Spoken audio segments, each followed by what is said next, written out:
Top quality और consistent performance के लिए सिर्फ सिल्वर पंप्स। टॉप क्वालिटी और कंसिस्टेंट परफॉर्मेंस के लिए सिर्फ सिल्वर पंप्स, नाम याद रखना।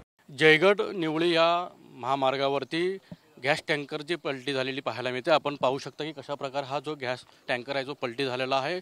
अवजड वाहनावरती त्याला अंदाज न आल्यामुळे हा टँकर पलटी झालेल्याचा अंदाज इथल्या स्थानिक पोलिसांनी सांगितलेलं माहिती मिळत आहे। त्यामुळे इथली जी वाहतूक आहे देखील आता देखील पोलिसांनी थांबवलेली आहे आणि घटनास्थळी जे आता अग्निशामक बंब देखील दाखल झालेला आहे आणि सेफ्टीच्या दृष्टिकोनातून जे MIDCचे फायरचे कर्मचारी देखील इथे दाखल झालेले आणि इथे काय उपाययोजना करता येईल या ठिकाणी ते पाहत आहेत। मात्र एक चांगलं आहे की जेणेकरून हा पलटी झाल्यावरती कोणत्याही प्रकारची गॅस गळती झालेली नाही, त्यामुळे सुरक्षिततेच्या दृष्टिकोनातून इथे उपाययोजना करण्याचं काम जे आहे ते मात्र इथे सेफ्टी कर्मचाऱ्यांकडून होताना पाहायला मिळतं। आपण पाहू शकता की कशा प्रकारे इथे पोलीस कर्मचारी देखील आहेत,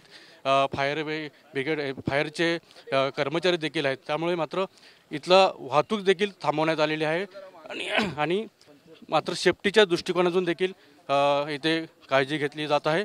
मात्र क्रेन देखील आहे ती मात्र थोड्या वेळात बोलवली आणि ती आता क्रेन आल्यानंतर क्रेनच्या माध्यमातून त्या क्रेनच्या सहाय्याने हा जो टँकर आहे जो पलटी झालेला आहे तो मात्र उभा करण्याचा प्रयत्न केला जाणार आहे, सरळ करण्याचा प्रयत्न केला जाणार। मात्र कुठे लिकेज आहे का मात्र हे जे कर्मचारी आहेत ते मात्र पाहताना दिसत आहेत। आपण पाहू शकता की कशा प्रकारे जे सुरक्षेच्या दृष्टिकोनातून ते मात्र काळजी घेताना पाहायला मिळतं। मात्र ह्या निवळी परिसरामध्ये आतापर्यंत दुसऱ्या 2 महिन्यामध्ये जवळपास तिसरी घटना आहे टँकर पलटी होणे, त्यामुळे नागरिकांमध्ये मात्र भीतीचं वातावरण पाहायला मिळते।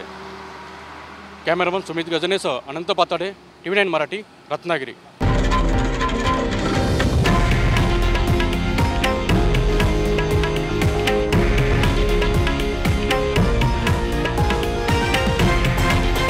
हे आहे देशातील नंबर 1 न्यूज नेटवर्क आणि आपण पाहत आहात TV9 मराठी, एकमेव।